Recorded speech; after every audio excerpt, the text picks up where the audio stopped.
ॐ गं नमो अर्हन्ताम् श्रद्धा नमो आयर्या ॐ गं नमो वच्छायानम् ॐ गं नमो लोये सब्बसाहुणम् ॐ नमो अर्हन्ताम् ॐ गं नमो सिद्धा ॐ नमो आय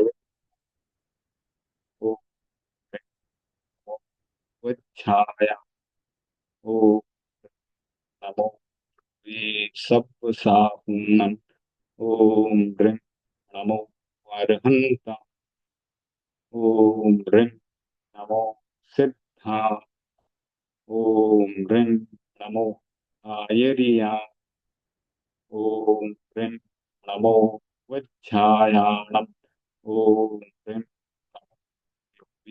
सप्तसाहू ॐ गृं नमो अर्हन्ताणम् ॐ गृं नमो सिद्धा ॐ गृं नमो आयर्या ॐ गृं नमो वच्छायाणम् ॐ गृं नमो योये सप्तसाहूनम् ॐ गृं नमो अर्हन्ताणम् ॐ गृं नमो सिद्धाणम् ॐ गृं नमो आयर्याणम् ॐ गृं नमो वच्छायाणम् ॐ गृं नमो लोये सब्बसाहूनम् ॐ गृं नमो अर्हन्ताणम् ॐ गृं नमो सिद्धाणम् ॐ गृं नमो आयर्याणम् ॐ गृं नमो वच्छायाणम् ॐ गृं नमो लोये सप्तसाहूणम्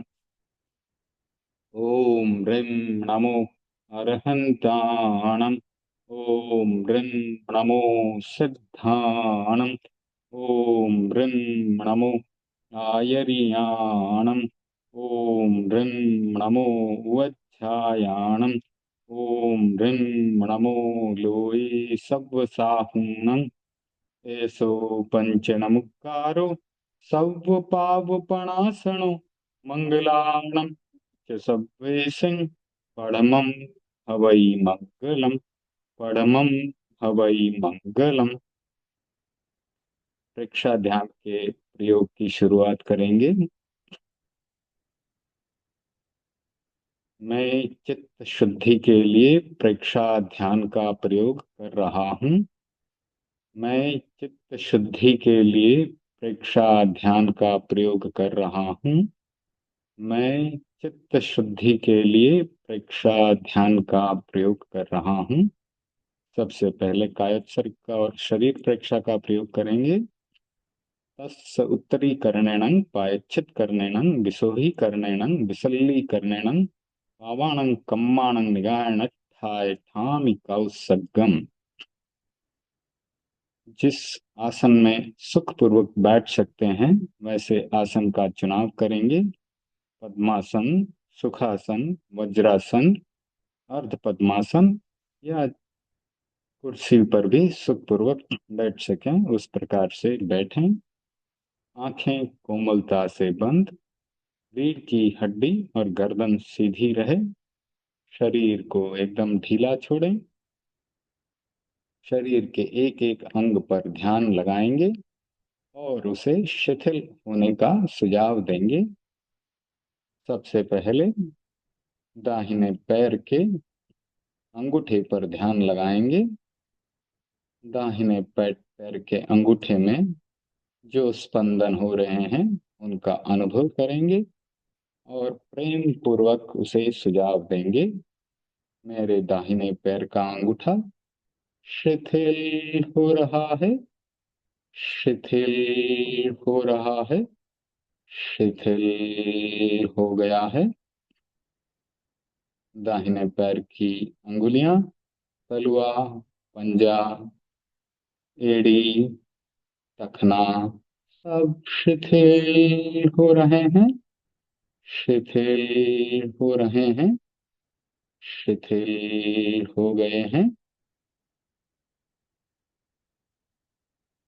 दाहिने पैर का घुटने तक का भाग, जिसमें पिंडली और घुटना है, सब शिथिल हो रहे हैं, शिथिल हो रहे हैं, शिथिल हो गए हैं। अब घुटने से ऊपर ध्यान लगाएंगे। दाहिने पैर का घुटने से ऊपर कमर तक का भाग शिथिल हो रहा है, शिथिल हो रहा है, शिथिल हो गया है। पूरा दाहिना पैर शिथिल हो गया है, शिथिल हो गया है। अब अपना ध्यान बाएं पैर के अंगूठे पर लगाएं। वहां पर होने वाले स्पंदनों का अनुभव करें। बाएं पैर का अंगूठा शिथिल हो रहा है, शिथिल हो रहा है, शिथिल हो गया है।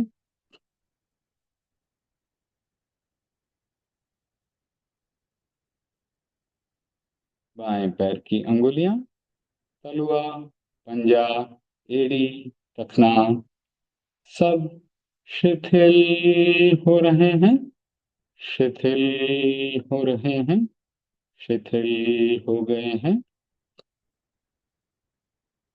बाएं पैर की पिंडली और घुटना शिथिल हो रहे हैं, शिथिल हो गए हैं। बाएं पैर के घुटने से ऊपर ध्यान लगाएं।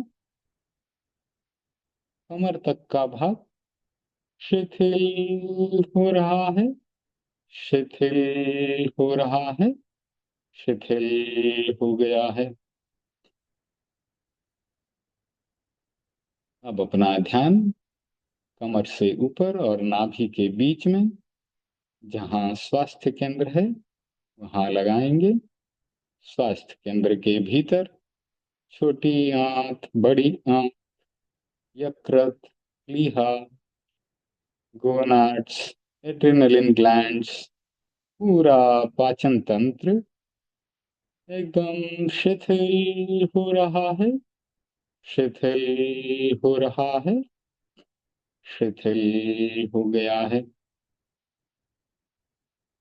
अब अपना ध्यान नाभि के भाग पर लगाएं, जो कि तेजस केंद्र है। तेजस केंद्र का भाग पूरा शिथिल हो रहा है, शिथिल हो रहा है, शिथिल हो गया है। अब अपना ध्यान तेजस केंद्र के ऊपर, नाभि के ऊपर, हृदय, फेफड़े, पसलियां, आगे का कंधे तक का भाग पूरा शिथिल हो रहा है, शिथिल हो रहा है, शिथिल हो गया है। अब पीठ के भाग पर ध्यान लगाएंगे। रीढ़ की हड्डी के अंतिम भाग पर नीचे शक्ति केंद्र है। शक्ति केंद्र शिथिल हो रहा है, शिथिल हो रहा है, शिथिल हो गया है। ऊपर में रीढ़ की हड्डी, पीठ का पूरा भाग और सारा स्नायु संस्थान जो रीढ़ की हड्डी से जुड़ा हुआ है, कंधे तक पूरी पीठ शिथिल हो रही है, शिथिल हो रही है, पूरा रिलैक्स हो गया है, शिथिल हो गया है। दोनों कंधे शिथिल हो रहे हैं, शिथिल हो रहे हैं, शिथिल हो गए हैं। अब अपना ध्यान कंधे के ऊपर गर्दन पर लगाएंगे। गर्दन के भीतर श्वास नलिका, भोजन नलिका, स्वर यंत्र, थायराइड ग्लैंड्स, पैराथायराइड ग्लैंड्स सब शिथिल हो रहे हैं, शिथिल हो रहे हैं। गर्दन के ऊपर ठुड्डी, दोनों गाल, दोनों होठ, जीभ, तालू, दंत पंक्तियां सब शिथिल हो रहे हैं, शिथिल हो रहे हैं, शिथिल हो गए हैं। नाक का भाग, दोनों नथुने, दोनों कान, दोनों कान में अप्रमाद केंद्र, नाक पर, नाक के अग्र भाग पर और नाक के ऊपर ध्यान लगाएं। सब शिथिल हो रहे हैं, शिथिल हो गए हैं। दोनों आंखों के भीतर चक्षुष केंद्र, आंखों के बीच, भ्रुकुटियों के बीच दर्शन केंद्र, ललाट के बीचों बीच ज्योति केंद्र, मस्तिष्क का पूरा भाग, left brain, right brain, hypothalamus, चोटी का भाग, ज्ञान केंद्र सब शिथिल हो रहे हैं, सब शिथिल हो गए हैं। पूरे शरीर में गहरी शिथिलता का अनुभव करें। फील द कंप्लीट रिलैक्सेशन, पूरी शांति, गहरी शिथिलता। शरीर प्रतिमा की भांति अडोल, जस्ट लाइक ए स्टैच्यू।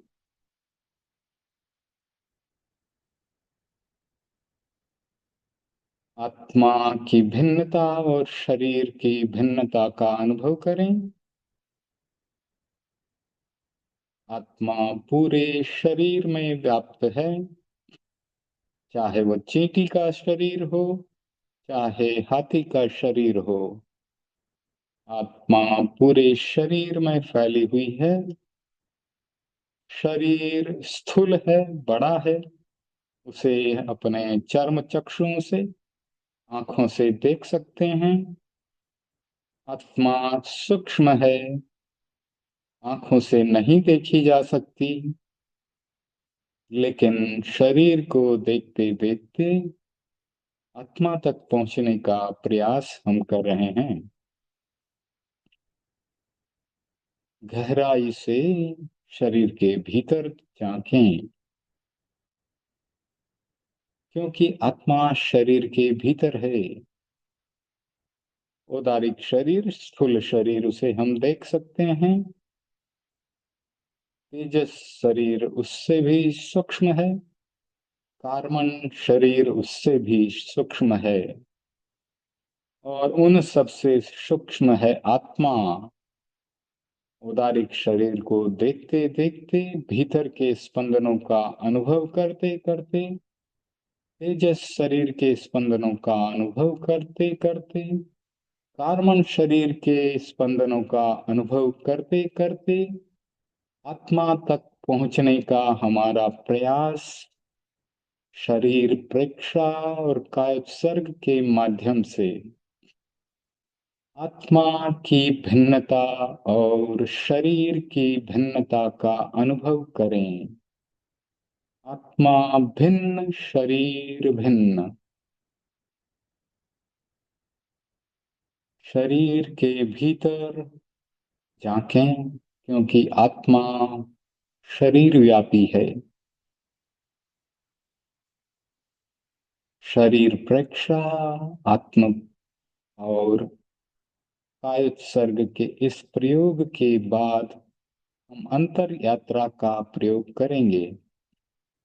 अंतर यात्रा में हमारा ध्यान हम ज्ञान केंद्र से शुरू करते हैं। श्वास को लेते हुए हम रीढ़ की हड्डी से नीचे उतरते हैं और रीढ़ की हड्डी के अंतिम भाग पर शक्ति केंद्र से शक्तियों को उठाते हैं और श्वास छोड़ते हुए रीढ़ की हड्डी में से होते हुए उन शक्तियों को ज्ञान केंद्र पर ले जाकर के हमें छोड़ना है।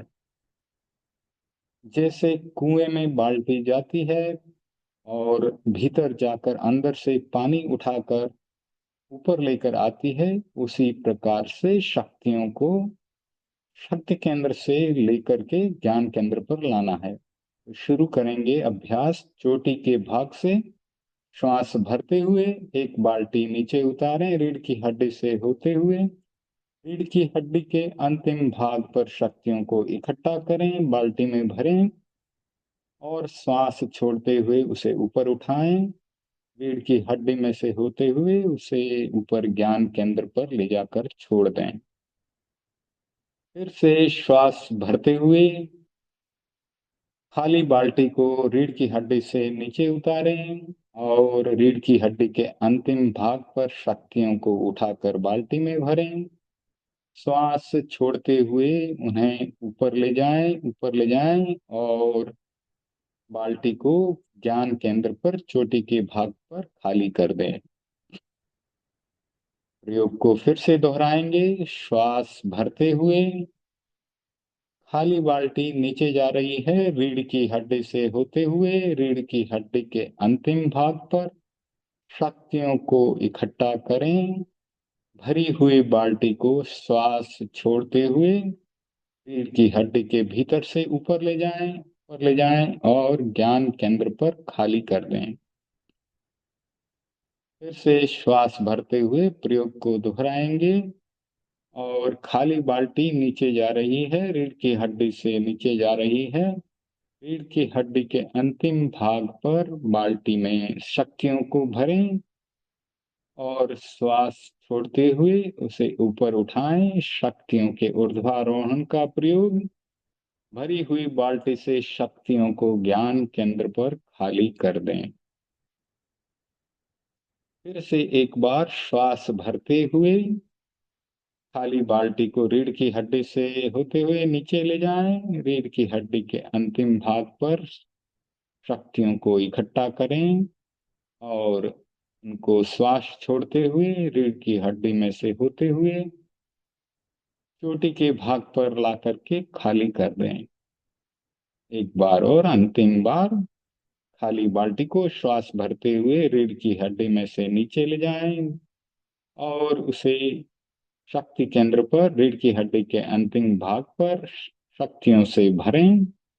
भरी हुई बाल्टी को श्वास छोड़ते हुए रीढ़ की हड्डी में से होते हुए ऊपर ले जाएं चोटी के भाग पर ज्ञान केंद्र पर खाली कर दें। अंतर यात्रा का यह प्रयोग बहुत लाभकारी है। इससे हमारा मन सुषुम्ना के भीतर रमता है। बड़े बड़े योगी सुषुम्ना के भीतर अपना ध्यान लगाते थे, योग की शक्तियों को जगाते थे। अंतर्मुखी बनने का यह बहुत ही सुंदर प्रयोग है। बहिरात्मा की जगह अंतरात्मा बनने का यह सुंदर प्रयोग है, क्योंकि बहिरात्मा संसार में ही लगा रहता है। अंतरात्मा बनकर हम मोक्ष मार्ग पर आगे बढ़ते हैं। इसीलिए अंतर्मुखी बनने का यह सुंदर प्रयोग कराया जाता है। अब हम अपना ध्यान नाक के अग्रभाग पर, जहाँ की प्राण केंद्र है, वहां पर लगाएंगे और वहां पर आते जाते श्वास को देखेंगे। हमारा श्वास एक न्यूट्रल आलंबन है, निष्पक्ष आलंबन है। जब जब हम श्वास पर ध्यान लगाते हैं, हम राग द्वेष से मुक्त हो जाते हैं और हमारा मूल उद्देश्य है राग और द्वेष को पतला करना, ताकि मोक्ष मार्ग पर आगे बढ़ सकें। अतः अपना पूरा ध्यान नाक के अग्रभाग पर, जैसे भगवान की प्रतिमा आपने देखी होगी, भगवान की आंख अर्ध अर्ध खुली हुई आंखें अपने नाक के अग्रभाग पर स्थिर होती हैं। उसी प्रकार हमें भी नाक पर ध्यान लगाना है। आंखें कोमलता से बंद रह सकती है। बंद आंखों से नाक के अग्रभाग को देखें। श्वास को आते जाते अनुभव करें। सिर्फ श्वास का अनुभव और कोई विचार नहीं। विचार आ भी जाए तो उसे भी देख लें। ज्ञाता दृष्टा भाव। आत्मा का मूल लक्षण ज्ञाता दृष्टा भाव।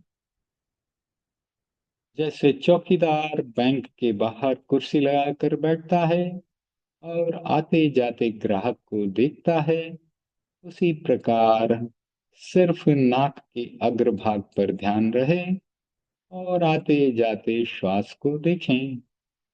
श्वास को प्रयत्नपूर्वक लंबा किया जा सकता है।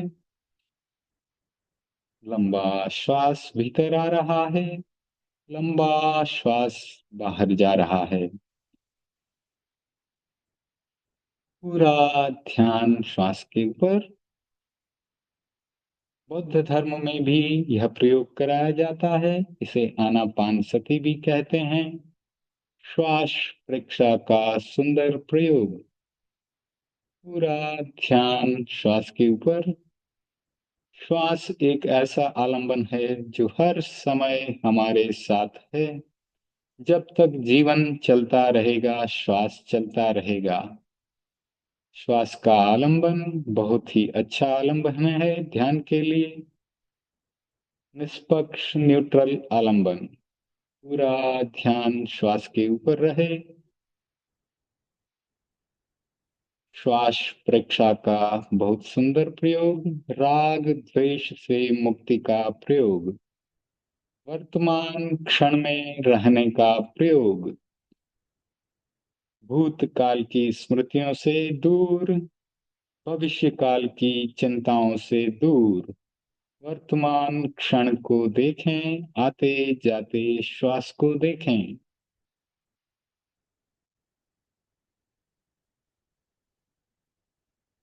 सिर्फ श्वास पर ध्यान। श्वास आ रहा है, श्वास जा रहा है। श्वास आ रहा है, श्वास जा रहा है। संपिक्खई अपग मप्पयेणम। स्वयं स्वयं को देखें। आत्मा से आत्मा को देखें। हम ध्यान में स्वयं को देखने का प्रयोग करते हैं क्योंकि आत्मा तो हमारे भीतर ही है।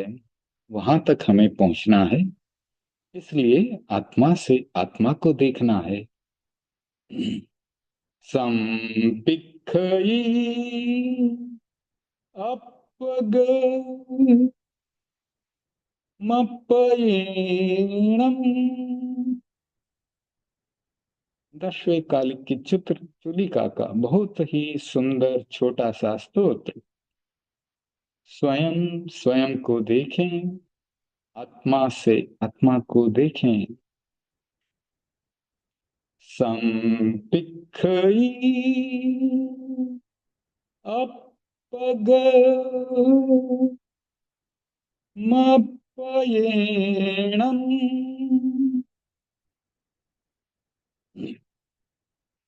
स्वयं स्वयं को देखें, आत्मा से आत्मा को देखें। 10वें कालिक का सूत्र। यह बहुत ही सुंदर आगम है जिसे कि एक छोटे साधु के लिए, मनक के लिए बनाया गया। उसका आयुष्य बहुत ही कम था, इसके लिए उसको संक्षेप में साधवाचार की शिक्षा देने के लिए 14 पूर्वधारी आचार्य स्वयंभव ने इसे आगमों से निरूहण करके बनाया। उसी का यह छोटा सा सूत्र है। आहम सुविज्जा चरणम प्रमुखम। दुख मुक्ति के लिए विद्या और आचार का अनुशीलन करें। सभी जीव सुखी बनना चाहते हैं, दुख से मुक्त होना चाहते हैं। उसके लिए बहुत ही सुंदर छोटा सा सूत्र, विद्या और आचार का अनुशीलन करें। आहम सुविज्जा चरणम प्रमुखम। दुख मुक्ति के लिए विद्या और आचार का अनुशीलन करें, सम्यक ज्ञान प्राप्त करें और उसके ऊपर सम्यक आचरण करें। आहम सुविज्जा चरणम प्रमुखम। दुख मुक्ति के लिए मिथ्या और आचार का अनुशीलन करें। अपना सच में से जाओ, मैं तिन भुए शुकपये। स्वयं सत्य को खोजें और सबके साथ मैत्री करें। भगवान ने सत्य को स्वयं खोजा, 12.5 वर्ष तक लगभग साधना की और स्वयं सत्य को खोजा। फिर तीर्थ की स्थापना की और उस सत्य को सबके सामने प्रकट किया।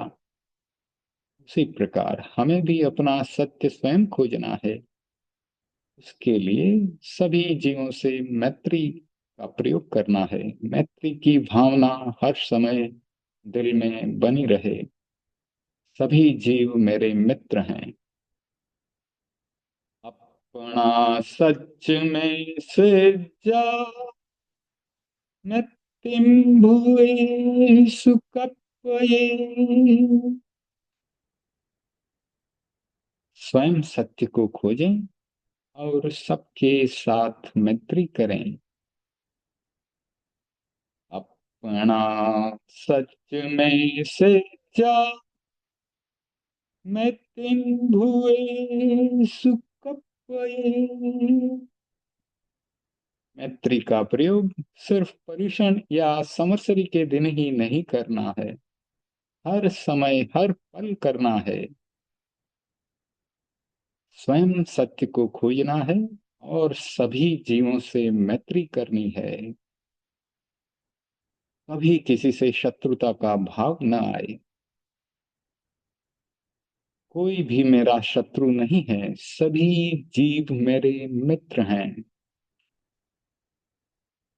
एगो में सासु अप्पा, नारदन सन संजुआ। शेषा में बाहिरा भावा, सब्बे संजोग लक्षणा।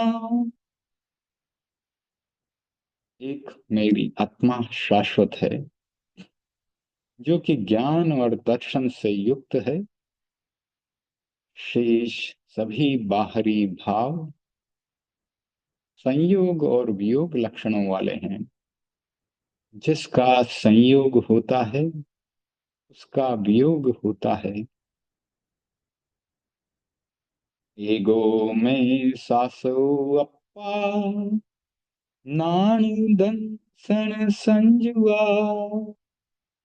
शेषा में बाहिरा भावा, सब्बे संयोग लक्षणा।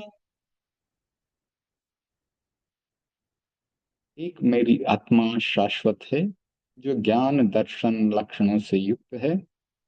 शेष सभी बाहरी भाव संयोग और वियोग लक्षणों वाले हैं। संयोग और वियोग में समता का भाव बनाए रखना है, क्योंकि वही मेरी आत्मा का लक्षण है। अच्छी वस्तु के संयोग से फूलना नहीं है और उसके वियोग से दुखी नहीं होना है। बुरी वस्तु के संयोग से दुखी नहीं होना है और इसके वियोग से चले जाने से बहुत खुश भी नहीं होना है। समता का भाव बना रहे। एगो में सासो अप्पा नान दंसन संजुआ शेषा में बाहिरा भावा सब्बे संयुग लक्षणा। एक मेरी आत्मा शाश्वत है जो ज्ञाता दृष्टा भाव वाली है। बाकी सब बाहरी भाव संयोग और वियोग लक्षण वाले हैं। अनुप्रेक्षा का यह प्रयोग संपन्न कर हम अपने ध्यान को ललाट के बीचों बीच ज्योति केंद्र पर लगाएंगे। वहां पर उगते हुए चंद्रमा का, श्वेत चंद्रमा का ध्यान करेंगे। श्वेत रंग के चंद्रमा की शीतल किरणें ज्योति केंद्र पर पड़ रही हैं, पूरे ललाट पर फैल रही हैं।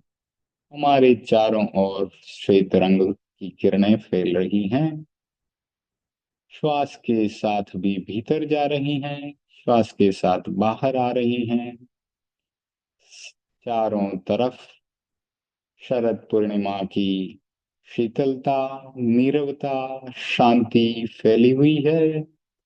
हमारे जीवन के भीतर भी समता, सरलता, सहिष्णुता और शांति का विकास कर रही हैं। गहरी शांति का अनुभव करें। श्वेत रंग शांति का प्रतीक है।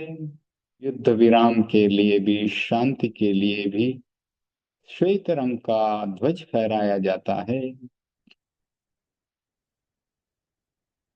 इसीलिए श्वेत रंग का ध्यान करते हैं। शुक्ल ध्यान की तरफ आगे बढ़ने का यह एक सुंदर अवसर है, सुंदर प्रयोग है। श्वेत रंग का ध्यान।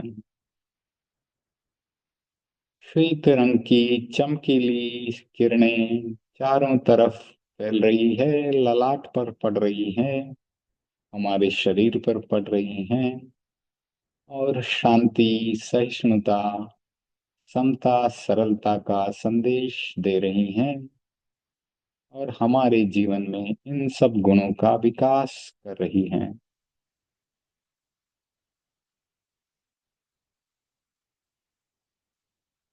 धीरे धीरे दो तीन लंबे श्वास लेते हुए ध्यान के प्रयोग को संपन्न कर सकते हैं। आंखें धीरे धीरे कोमलता से खोल सकते हैं। दोनों हाथ हृदय पर जोड़ करके शरण सूत्र का उच्चारण करेंगे। अर्हन्ते शरणं पवज्जामि, सिद्धे शरणं पवज्जामि, साहू शरणं पवज्जामि, केवलीपनत्तं धम्मं शरणं पवज्जामि, अर्हन्ते शरणं पवज्जामि, सिद्धे शरणं पवज्जामि, साहू शरणं पवज्जामि, केवलीपनत्तं धम्मं शरणं पवज्जामि, अर्हन्ते शरणं पवज्जामि, सिद्धे शरणं पवज्जामि, साहू शरणं पवज्जामि, केवलीपनत्तं धम्मं शरणं पवज्जामि। ध्यान के प्रयोग के बाद अब हम स्वाध्याय का प्रयोग शुरू करेंगे।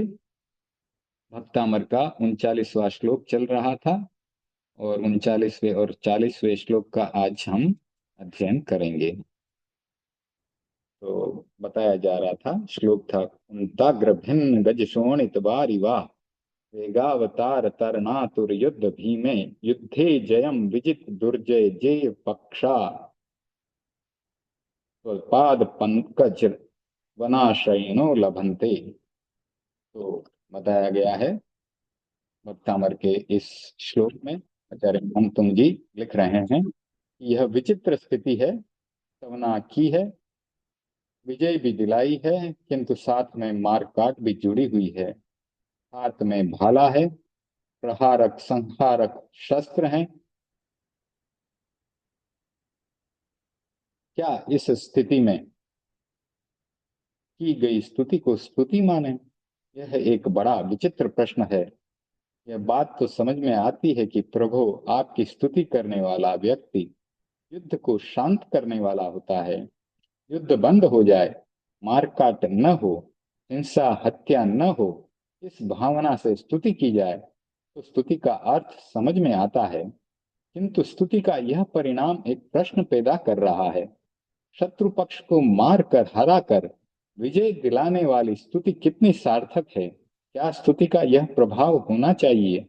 इस प्रश्न पर विचार करें तो यह संगत प्रतीत नहीं होता।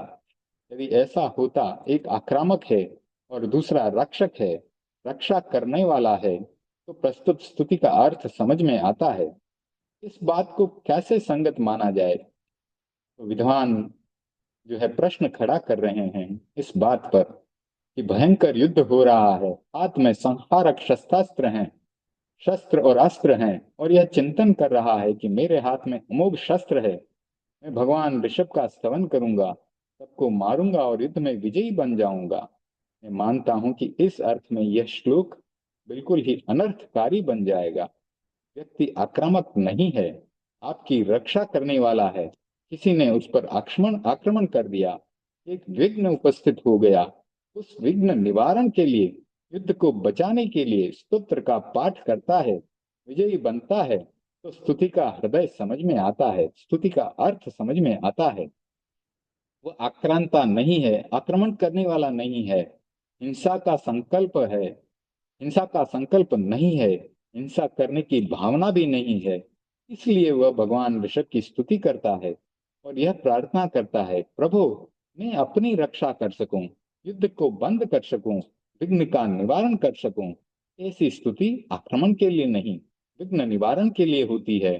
जीवन में विघ्न आ जाए, संकट का क्षण आ जाए, व्यक्ति संकट मोचन के लिए भगवान ऋषभ को हृदय में स्थापित कर स्तुति करे।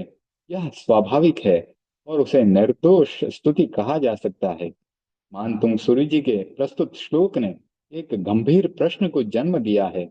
यह स्पष्ट तथ्य है कि तीर्थंकर शस्त्रों से परे रहे हैं। उनके हाथ में आप भगवान की मूर्ति देखते हैं, कोई शस्त्र नहीं है, अशस्त्र रहते हैं। उनके हाथ में कभी शस्त्र नहीं रहा। बहुत सारे देव ऐसे हैं जिनके हाथ में शस्त्र मिलेगा। जैन तीर्थंकर अहिंसा के प्रतिरूप हैं। एक ओर उन्होंने शस्त्रों का सर्वथा निषेध किया था, दूसरी ओर शस्त्र का प्रहार और उसमें तीर्थंकर की स्तुति। यह बात बहुत अटपटी लग रही है। इस अटपटापन को मिटाने के लिए संदर्भ को बदलना होगा। अहिंसा में आस्था रखने वाला व्यक्ति इस श्लोक को इस संदर्भ में मान्य नहीं कर पाएगा। उसे यही संदर्भ मान्य हो सकता है कि कोई विघ्न आया, आत्मरक्षा का प्रश्न उपस्थित हो गया। इस स्थिति में आत्मरक्षा के लिए व्यक्ति वितराग की शरण लेता है, अनंत शक्ति की शरण लेता है, क्योंकि भगवान में अनंत शक्ति है। हम कहते हैं ना, अनंत ज्ञान, अनंत दर्शन, अनंत चरित्र, अनंत शक्ति और 8 प्रतिहार्य, ये अरियंत भगवान के 12 गुण हैं। और सिद्ध भगवान में भी अनंत शक्ति है, तो उसे अवांछनीय नहीं कहा जा सकता। उसका एक औचित्य भी सिद्ध होता है। मान तुंग जी के प्रस्तुत काव्य का तथ्य यही होना चाहिए। ऋषभ जी की भगवान ऋषभ जी की स्तुति के द्वारा वह उस युद्ध में जय प्राप्त करता है जिसका जय पक्ष दुर्जय है। कमजोर तो आक्रमण करेगा नहीं, दुर्जय शक्ति ने ही आक्रमण किया है, उसको वह जीत लेता है और उस जीत में आपकी स्तुति का बड़ा सहारा मिल जाता है। तो इस प्रकार से किसी ने आप पर आक्रमण कर दिया, आप युद्ध नहीं करना चाहते, आप अहिंसक हैं, तो भगवान की स्तुति करेंगे तो शायद युद्ध रुक जाएगा या युद्ध में आपकी जय विजय हो जाएगी। तो भय का एक और हेतु है समुद्र की यात्रा। पुराने जमाने में समुद्र की यात्राएं की जाती थी और व्यापारी बहुत दूर दूर तक यात्रा के लिए जाते थे। आज से 2-2.5 हजार वर्ष पहले भी समुद्रिक यात्री लंका, जावा, सुमात्रा, उत्तर दक्षिण कोरिया, इंडोनेशिया आदि आदि द्वीपों में व्यापार के लिए जाते थे। जैन श्रावक भी बहुत यात्रा करते थे और आगमों में यात्राओं का वर्णन भी आता है। इस विषय पर एक सुंदर पुस्तक मोतीचंद जी शाह ने लिखी है, सार्थवाह उसका नाम है। उसमें विस्तार से यह वर्णन है कि किस प्रकार जैन श्रावक समुद्र की यात्रा पर बाहर जाते थे, व्यापार करते थे, धन का अर्जन करते थे और वहां निवास भी कर लेते थे। आजकल भी अनेक लोग जहां भी जाते हैं वहां के निवासी बन जाते हैं। एक व्यक्ति अमेरिका गया, उसने ग्रीन कार्ड ले लिया, अमेरिकन बन गया। ऐसा पहले भी होता था। यहाँ चंपा नगरी है। वियतनाम में भी एक नगर का नाम है चंपा। पुरातत्व की बहुत साधन सामग्री मिलती है, जिससे यह पता चलता है कि भारत का इन द्वीपों में कितना संपर्क था। इंडोनेशिया से इंडोनेशिया में भी आप देखेंगे तो वहाँ रामायण का प्रचलन है। अभी अभी हमारे प्रधानमंत्री जी मोदी जी कई देशों की यात्रा में गए थे, थाईलैंड आदि में गए थे, तो वहां पर भी उन्होंने रामायण देखी, ऐसा मैंने समाचार में सुना था और पढ़ा था। तो बाहर के देशों में भी रामायण का प्रचलन है। भगवान राम को आज भी वहां पर माना जाता है, उनकी कथा को सुना जाता है। तो भारत का संपर्क बहुत दूर दूर के देशों से था, क्योंकि हमारे भारत में कई प्रकार के मसाले आदि जो है तैयार होते थे। भारत की जमीन बहुत ही उपजाऊ थी और वहाँ की जो पैदावार थी वह दूर दूर के देशों में प्रसिद्ध थी, और वहाँ पर व्यापारी उन्हें ले जाते थे और बेचते थे। तो वहाँ के निवासी जो है धर्म परिवर्तन कर गए, मुसलमान बन गए, फिर भी रामायण वहाँ चलती है उन देशों में, जैसे कि मैंने बताया इंडोनेशिया आदि देशों में। तो बहुत सारे चिन्ह भी मिलते हैं, जिससे यह प्रमाणित होता है कि प्राचीन काल में वे द्वीप भारतीय संस्कृति से बहुत ज्यादा जुड़े हुए थे, संपृक्त थे। आज समुद्र की यात्रा उतनी भयंकर नहीं है जितनी पहले थी, क्योंकि विज्ञान ने बहुत तरक्की की है और बड़े बड़े जो है जहाज बन गए हैं, जलपोत बन गए हैं। तो आज बड़े बड़े जलपोत बन जाने से जो है आसान हो गई है समुद्र की यात्रा। और आपको पता होगा 5 स्टार जैसी सुविधाएं उनमें रहती है। लोग क्रूज के लिए जाते हैं, कई कई दिनों तक उन जहाजों में रहते हैं और देश विदेश की यात्रा करते हैं। उस समय इतनी सुविधाओं वाले इतने विशाल बड़े जलपोत नहीं थे। उस युग में यात्रा में बहुत कठिनाइयां आती थी। हवा की चाल को देख करके जो है जहाज समुद्र में छोड़ा जाता था, और हवा और वो ऊपर में जो झंडे जैसे पाल लगे हुए होते थे, उसकी शक्ति से नौकाएं और जहाज आगे चलते थे और चलते चले जाते थे। लेकिन तूफान और बवंडर के समय नौकाएं समस्याओं से गिर जाती थी, और यह समुद्री यात्रा करने वाला ही जान सकता है कि उस समय में कितनी कठिनाइयां आती थी। तो आचार्य मानतुंग जी ने इस विघ्न की भयंकरता का चित्रण करते हुए उसका निवारण का उपाय सुझाया है। तो आचार्य मानतुंग जी कह रहे हैं, ऐसा समुद्र है जिसमें भयंकर मगरमच्छ हैं, बड़े बड़े व्हेल आदि बड़ी बड़ी मछलियां हैं, विशाल काय मछलियां हैं। हमने भी व्हेल मछली को देखा, इतनी बड़ी होती है। तो ऐसी भयंकर मछलियां जिनके उदर में, जिनके पेट में पूरा जलपोत समा जाए, मतलब उस समय की जो नावें होती थी या जलपोत होते थे वो छोटे होते थे। तो मगरमच्छों का समूह भी क्षुभित यानी भूखा बना हुआ है। उस समुद्र में भी भीषण वड़वाग्नि, दावाग्नि चल रहा है, वड़वाग्नि लगी हुई है। यानी जल के भीतर भी पेट्रोल से कभी कभी आग लग जाती है, वैसी अग्नि को वड़वाग्नि कहते हैं। तो भयंकर वड़वाग्नि लगी हुई है। वन की आग का नाम है दावानल, और जल की आग का नाम है वड़वानल या वड़वाग्नि। तो ऐसे समुद्र में जलपोत चल रहा है, जहाज चल रहा है, और वह उछलती मचलती तरंगों के शिखर पर चल रहा है। पहले जलपोत जल की सतह पर चल रहा था, पानी के सतह पर चल रहा था, पानी के लेवल पर था। किंतु एक तूफान आया, बवंडर आया, और उछलती हुई तरंगों ने उसे ऊपर उछाल दिया। अब वह तरंगों के शिखर पर चलने लगा। पानी का ज्वार जब आता है, जलपोत को आकाश की ओर उछाल देता है।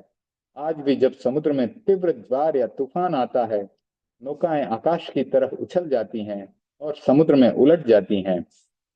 उस समय यात्री समुद्र की गोद में समा जाते हैं। बड़े बड़े तैराक भी थक जाते हैं। जो तैरना जानता है, बहुत अच्छा जानता है, कोई कोई वही बच पाता है। आचार्य मान तुंग जी कह रहे हैं, ऐसी स्थिति में जब व्यक्ति जीवन और मौत के बीच झूलता है, तब आपका स्तवन बिना त्रास के उसे सकुशल गंतव्य तक पहुंचा देता है। अम्भो निधो क्षुभित भीषण नक्र चक्र पाठीन पीठ भय दोलवन वाड़ वाग्नौ रंग तरंग शिखर स्थित यान पात्रास त्रासम विहाय भवतः स्मरणाद व्रजंती का शाब्दिक अर्थ ले लेते हैं।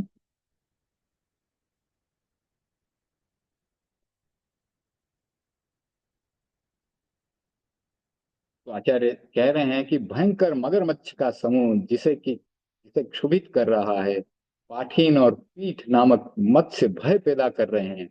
पाठीन और पीठ जो शब्द आया है इसमें, वो मछलियों के नाम हैं। और वे भय पैदा कर रहे हैं क्योंकि इतने बड़े हैं कि उनको देख करके ही डर लगता है। और जहां वडवाग्नि प्रकट हो रही है, भय दोलवन वाड़ वाग्नो, वाड़ वाग्नो का अर्थ है वडवाग्नि, जंगल समुद्र में जो आग लगी हुई है।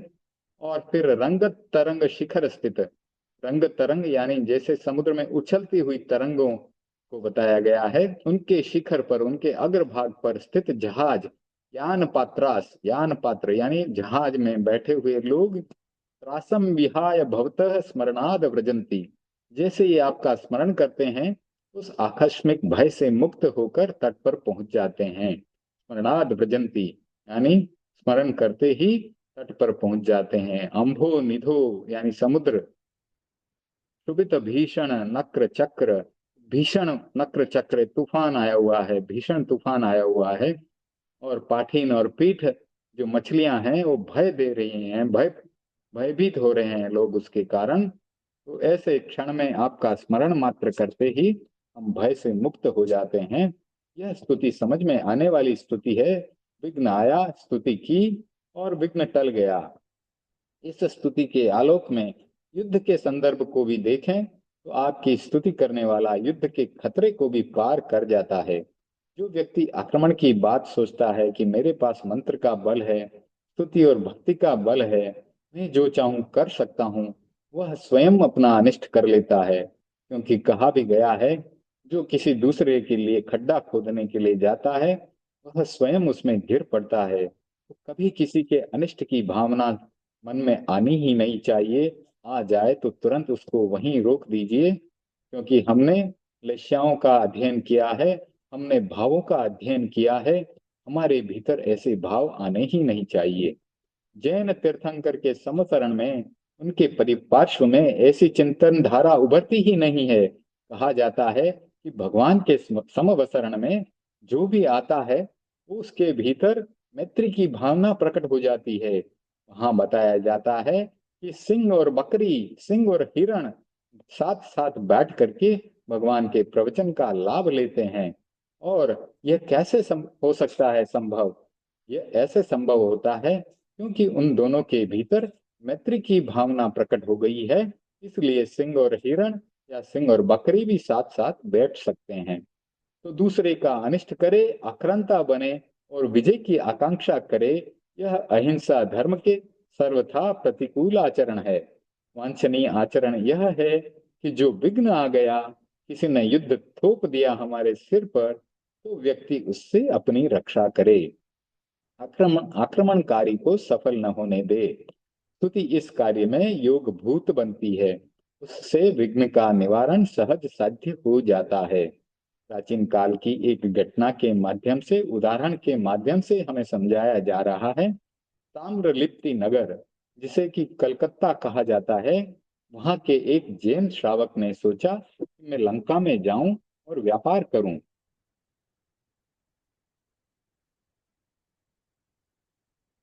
उस समय बहुत सारे लोग किराने का सामान लेकर जाते और लंका में बेच देते। बहुत कमाई हो जाती और लोग धनवान बन जाते। जैन श्रावक ने भी व्यवसाय के लिए समुद्र यात्रा का निश्चय कर लिया। जहाज में सामान भर लिया, समुद्र की पूजा की, जलपोत समुद्र के वक्ष स्थल को चीर कर आगे बढ़ने लगा। हिंद महासागर के मध्य में जलयान पहुंचा। नाविकों ने कहा, श्रेष्ठीवर, यहाँ बलि देनी होगी। श्रेष्ठी ने कहा, क्यों दें बलि? तब उन लोगों ने कहा, श्रेष्ठीवर, जो बलि नहीं देता है देवी उसका अनिष्ट कर देती है। तब उस जैन श्रावक ने कहा, मैं जैन श्रावक हूँ, अहिंसा में आस्था रखता हूँ, मैं बलि नहीं दे सकता। तब उन नाविकों ने कहा, श्रेष्ठीवर, आप बलि नहीं देंगे तो नौकाएं टूट जाएंगी, जल पोत नष्ट हो जाएगा, हम सबका जीवन खतरे में पड़ जाएगा।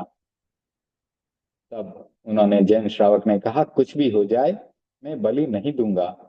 श्रेष्ठी ने अपना निश्चय दोहराया। तब उन नाविकों ने कहा, श्रेष्ठीवर, इतने सारे लोगों की रक्षा के लिए आप एक बकरे की बलि दे दें। कुल की रक्षा के लिए एक को छोड़ा जा सकता है। कुल की रक्षा के लिए बलिदान के अनेक प्रसंग आते हैं। शकड़ाल नंद साम्राज्य का महामंत्री था, सर्वे सर्वा था, लेकिन कुछ ऐसा योग मिला कि राजा उसके ऊपर कुपित हो गया, क्रोधित हो गया। उसने शकड़ाल के पूरे परिवार का वध करने का निर्णय ले लिया। प्राचीन काल में ऐसा होता था कि राजा पूरे परिवार को मृत्युदंड दे देते थे। शकड़ाल को राजा के इस निर्णय की जानकारी मिल गई।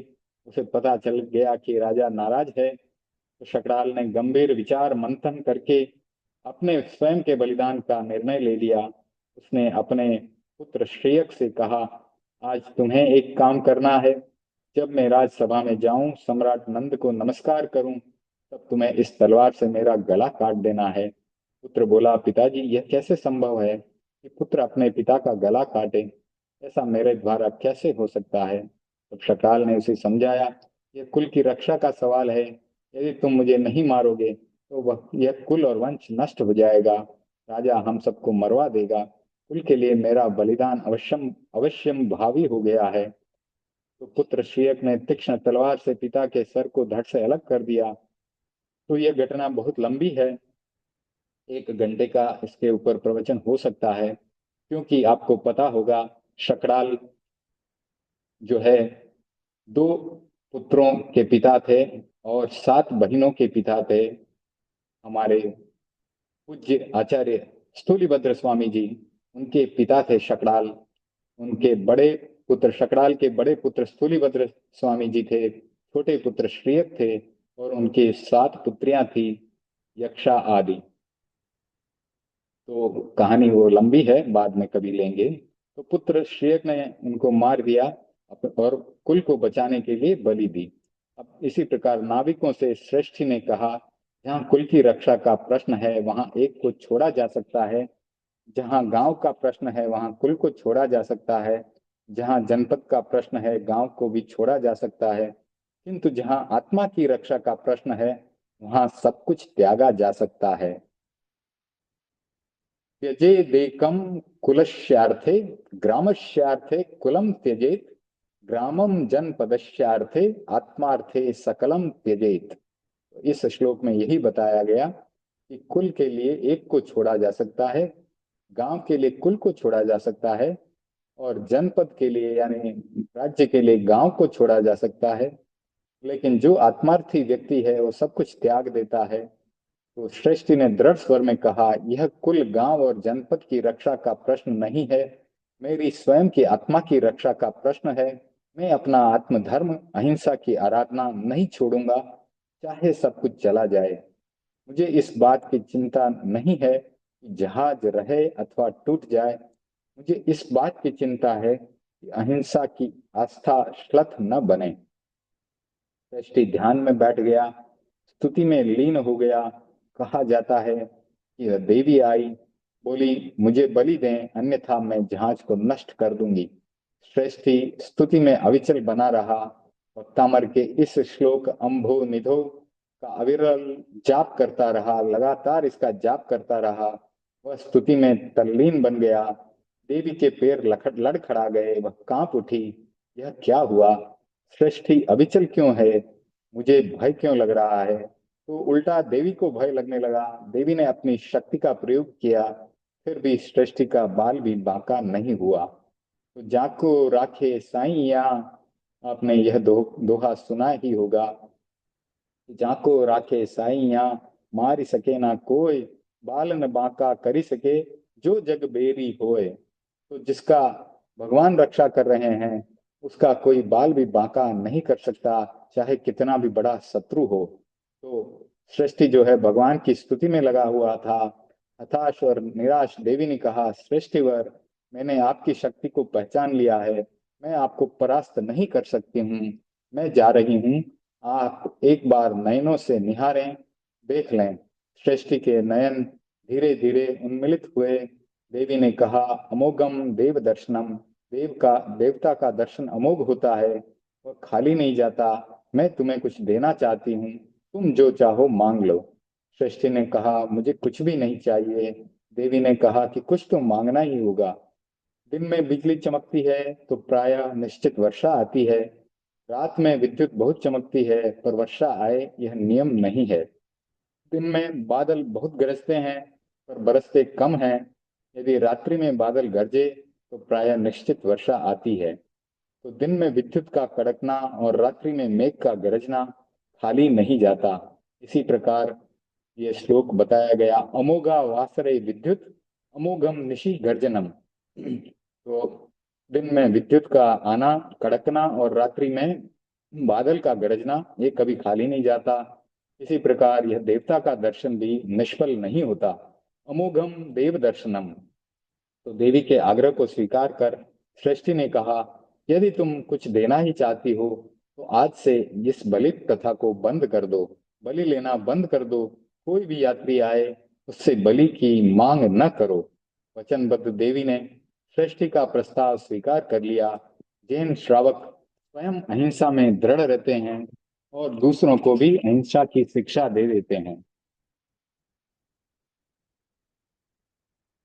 तो इस प्रकार उस श्रावक ने देवी को भी अहिंसक बना दिया, बलि को भी बंद करा दिया। स्तुति का यह प्रभाव भगवान ऋषभ के साथ तादात्म्य से संभव बना। आचार्य मानतुंग जी के सामने समुद्र का प्रश्न था, इसलिए समुद्र यात्रा के भय के निवारण के लिए उन्होंने उपाय सुझा दिया। यदि उनके सामने वायुयान होता तो एक श्लोक शायद वे वायुयान से दुर्घटना दुर्घटना के लिए भी बना लेते। पर उस समय शायद वायुयान का उपयोग नहीं होता था। मोटर और कार का संदर्भ होता तो उनके द्वारा भी निर्विघ्न और सकुशल यात्रा का कोई न कोई साधन वे बना देते, कोई न कोई श्लोक वे हमारे लिए बना देते। उस युग में विघ्न के जितने कारण थे उन पर स्तुतिकार ने श्लोक रच दिए। आज कोई दूसरे मानतुंग जी इतने बड़े आचार्य आ जाएं और कोई दूसरा भक्तामर बनाए तो वह वायुयान, मोटर कार आदि से आने वाली बाधाओं के निवारण के लिए भी श्लोक को बना सकते हैं। तो वस्तुतः आचार्य मानतुंग जी ने शक्तिशाली श्लोकों की रचना की है। उनका स्तवन करने से एक प्रकार की शक्ति जागती है और वह शक्ति कमजोर व्यक्ति को परास्त कर देती है। वह शक्ति पुद्गलों की शक्ति है, परमाणुओं की शक्ति है। शक्तिशाली परमाणु कमजोर पुद्गल परमाणुओं को भगा देता है, नष्ट कर देता है। स्तवन के इसी प्रभाव की मानतुंग सूरी जी ने चर्चा की है कि भयंकर युद्ध में वह विजय दिला देता है, व्यक्ति का रक्षा कवच बन जाता है और भयावह समुद्र यात्रा में भी सकुशल पार पहुंचा देता है। एक और घटना के माध्यम से आचार्य श्री महाप्रज्ञ जी कुछ बताना चाह रहे हैं। 1993 सरदार शहर की घटना है। अखा तीज अक्षय तृतीया का प्रसंग है। अक्षय तृतीया भी आने वाली है, तो सभी तपस्वियों का हम बहुत बहुत अनुमोदना करते हैं। सभी तपस्वियों की तपस्या की बहुत बहुत अनुमोदना करते हैं, क्योंकि अनुमोदना से भी हमें बहुत लाभ प्राप्त होता है।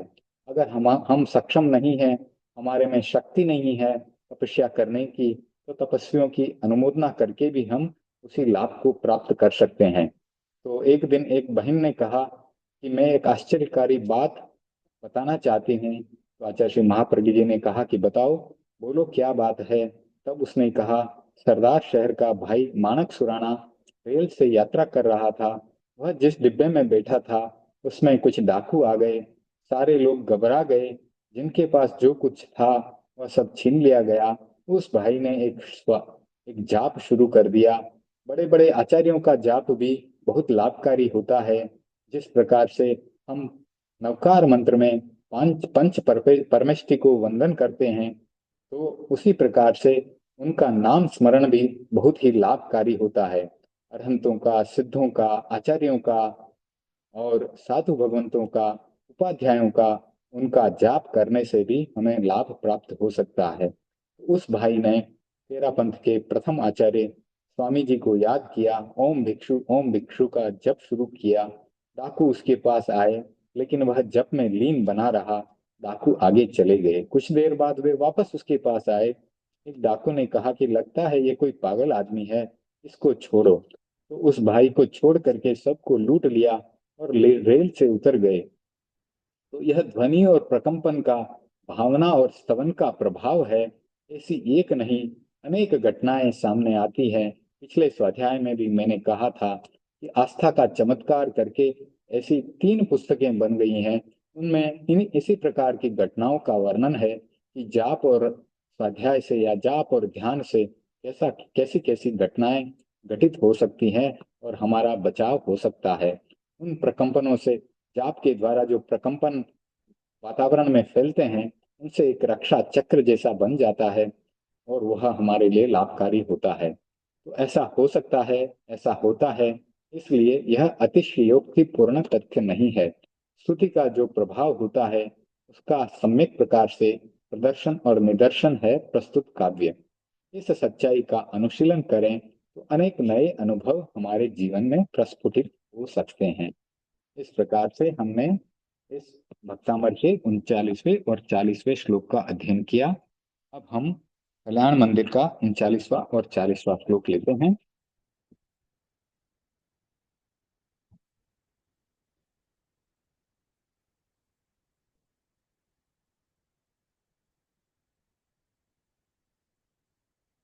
कल्याण मंदिर स्तोत्र का 39वां श्लोक है। त्वम नाथ दुखी जन वत्सल हे शरण्य, कारुण्य पुण्य वसते वशिनाम वरेण्य, भक्त्या नते मयि महेश दयाम विधाय, दुखम कुरुद्दलन तत्परताम विदेही। हे नाथ, दुखी जन वत्सल, तो शब्द जो है वह अपना अर्थ स्वयं प्रकट कर रहे हैं। दुखी जनों के वत्सल, दुखी जनों के प्रिय, करनार्ह, मैं आपकी शरण ग्रहण कर रहा हूँ। करुणा के निर्मल आलय, कारुण्य पुण्य वसते, तो वसते यानी वहां पर जहां पर हम रह सकते हैं, जो घर है, करुणा के निर्मल घर आप हैं। जितेंद्रियों में श्रेष्ठ, वशिनाम वरेण्य, जितेंद्रियों में श्रेष्ठ, भक्त्या नते मई महेश, हे महेश, भक्ति पूर्वक मैं तुमको प्रणाम करता हूँ। भक्त्या नते यानी भक्ति पूर्वक, नते यानी नतमस्तक होता हूँ। दयाम विधाय, तुम मेरे पर करुणा करो, दया करो, मेरे पर करुणा करके। दुखांकुरोद्दलन, दुख के अंकुर का उद्दलन यानी जड़ सहित दुख के अंकुर को उखाड़ने में तत्परताम विदेही, तत्परता करो यानी शीघ्रता करो। कितना सुंदर, बहुत ही सुंदर अर्थ है। श्लोक भी बहुत ही सुंदर बना है। अब इसका विस्तार से हम अध्ययन करते हैं। याचना दुख बीज को समाप्त करने की। तो आचार्य सिद्धसेन जी अरहत पार्श्व से प्रार्थना कर रहे हैं। हे प्रभु, मुझ पर दया करो। दया की याचना बहुत बड़ी याचना है। हर कोई दया की वाचना नहीं करता। दया अथवा कृपा की याचना उसी व्यक्ति से की जा सकती है जिसमें कि सामर्थ्य होता है, जिसमें शक्ति होती है। उसी से हम दया की याचना करते हैं। शक्ति विहीन व्यक्ति कृपा नहीं कर सकता। शक्तिशाली ही कृपा कर सकता है। एक उदाहरण से इसे समझें तो एक गरीब व्यक्ति है, तो वो किसी धनवान व्यक्ति के पास जाकर दया की आशा करता है। वह उससे जाकर ही धन की आशा कर सकता है। उसी प्रकार जो शक्तिशाली हैं वे कृपा कर सकते हैं। जो समर्थ हैं वे हमारे पर कृपा कर सकते हैं। तो कमजोर की कृपा और अकृपा का कोई अर्थ नहीं होता।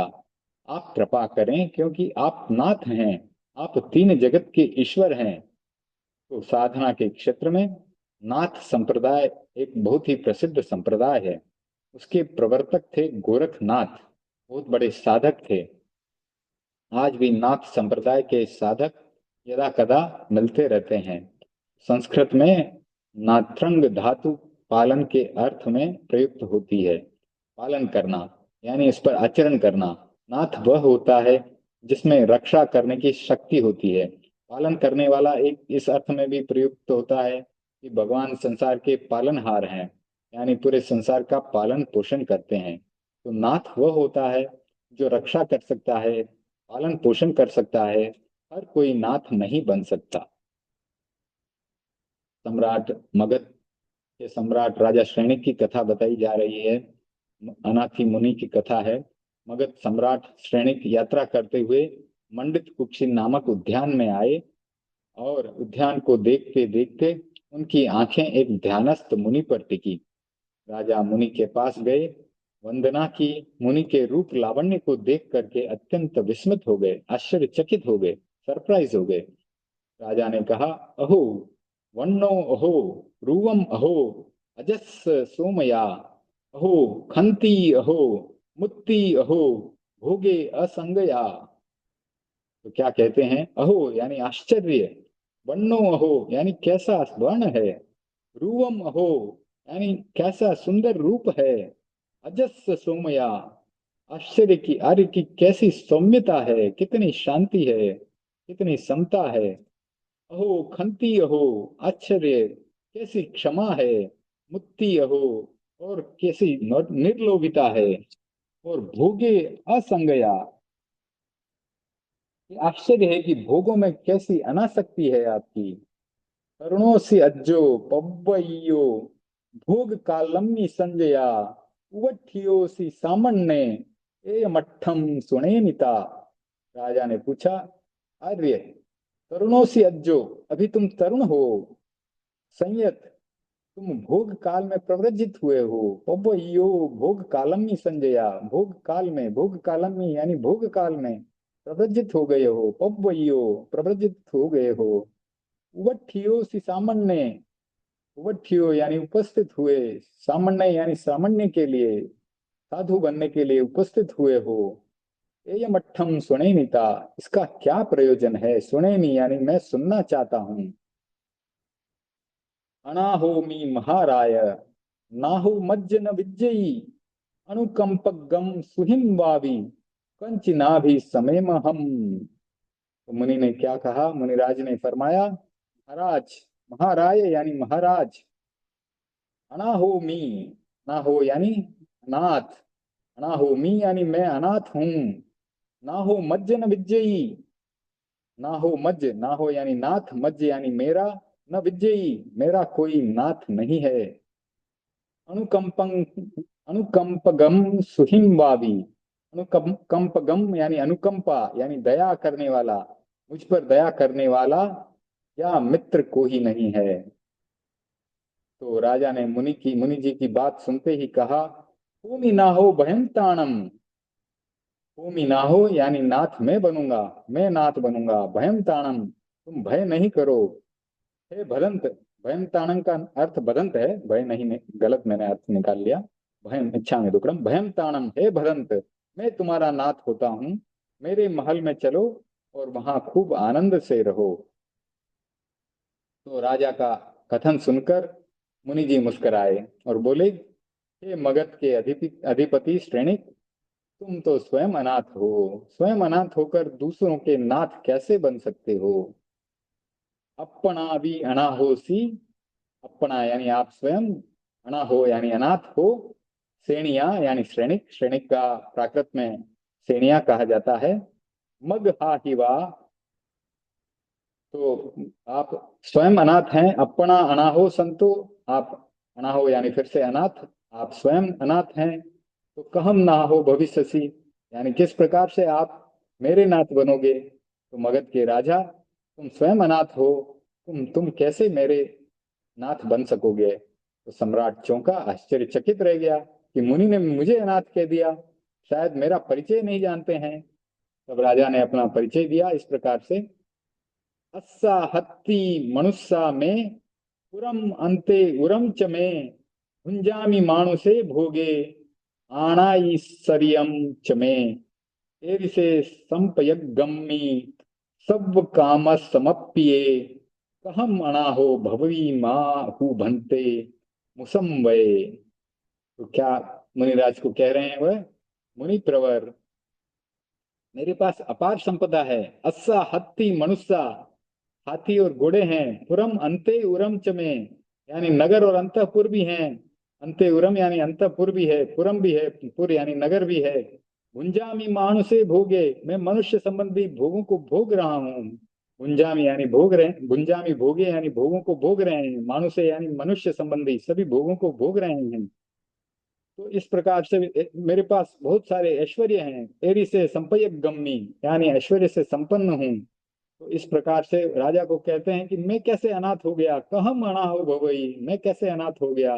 माहु भंते मुसम वये, तो आप ठीक नहीं बोल रहे हैं। तो इस प्रकार से राजा अनाथी मुनिश्री जी से निवेदन कर रहे हैं। जिसने मुझे सब काम भोग समर्पित किए हैं, वैसी उत्कृष्ट संपदा होते हुए मैं अनाथ कैसे हूँ। सब काम समर्पिए, मतलब सब प्रकार के काम भोग मेरे पर हैं, मेरे पास हैं, मुझे समर्पित किए हुए हैं। तो इस प्रकार से राजा पूछता है। तब नाथ कौन हो सकता है, मुनि ने इसका रहस्य समझाते हुए कहा कि हर कोई आदमी नाथ नहीं बन सकता। मुनि ने कहा, मैं कौशंबी नगरी में रहता था। तब अनाथी मुनि ने अपनी कहानी बताते हुए कहा कि मेरा कुल संपन्न था। मेरे पिता अपार धनराशि के स्वामी थे। मेरा विवाह उच्च कुल में हुआ था। एक बार मेरे असह्य अक्षी रोग उत्पन्न हुआ। अक्षी रोग का मतलब आंख के अंदर वेदना उत्पन्न होना। आंख में रोग उत्पन्न हुआ। कितनी सुंदर कथा है, बहुत ही सुंदर अध्ययन हम ले रहे हैं आज। तो उसको मिटाने के लिए परिवार वालों ने नानाविध प्रयत्न किए, पर सब व्यर्थ चला गया। कोई भी मुझे ठीक करने में सफल नहीं हो पाया। मेरे ज्ञाति जनों ने मेरी वेदना पर आंसू बहाए। तो कोई भी मित्र होता है या रिश्तेदार होता है, तो वह पास में बैठ सकता है, आंसू बहा सकता है, आपके दुख के साथ दुखी हो सकता है, लेकिन वेदना को वे नहीं बांट सकते। तो यह थी मेरी अनाथता। तो आगे अनाथी मुनि मुनि कह रहे हैं कि उन्होंने फिर क्या सोचा, यदि इस पीड़ा से मैं मुक्त हो जाऊं तो मैं मुनि बन जाऊंगा। इस संकल्प के साथ मैं सोया। जैसे जैसे रात बीती, मेरा रोग शांत होता चला गया। सूर्योदय तक मैं स्वस्थ हो गया। माता पिता की आज्ञा लेकर मैं प्रव्रजित होकर सभी प्राणियों का नाथ बन गया। उन सबको मुझसे त्राण मिल गया। यह है मेरी सनाथता। तो सनाथता का अर्थ हम सब समझने की कोशिश कर रहे हैं। सनाथता का अर्थ है सभी प्राणियों के प्रति मैत्री की भावना और उन्हें नहीं मारने की प्रतिज्ञा, पूर्ण रूप से अहिंसा का पालन करना, सभी को त्राण देना, सभी प्राणियों को त्राण देना, उन्हें अभय दान देना। इस प्रकार से जब सभी प्राणियों को अभय दान दिया जाता है, अहिंसा पूर्ण रूप से पाली जाती है और सभी प्राणियों का जो है साधु भगवंत पिहर बन जाते हैं एक प्रकार से, तब वह सनाथ बन जाते हैं। क्योंकि उन्होंने उन्होंने सभी प्राणियों को शरण दे दी, अभय दान दे दिया कि वे कभी भी उन प्राणियों को नहीं मारेंगे। यही है वास्तविक सनाथता। तो स्तुतिकार ने भी नाथ शब्द का प्रयोग किया है कि आप में क्षमता है, सामर्थ्य है, इसलिए आप मुझ पर कृपा कर सकते हैं।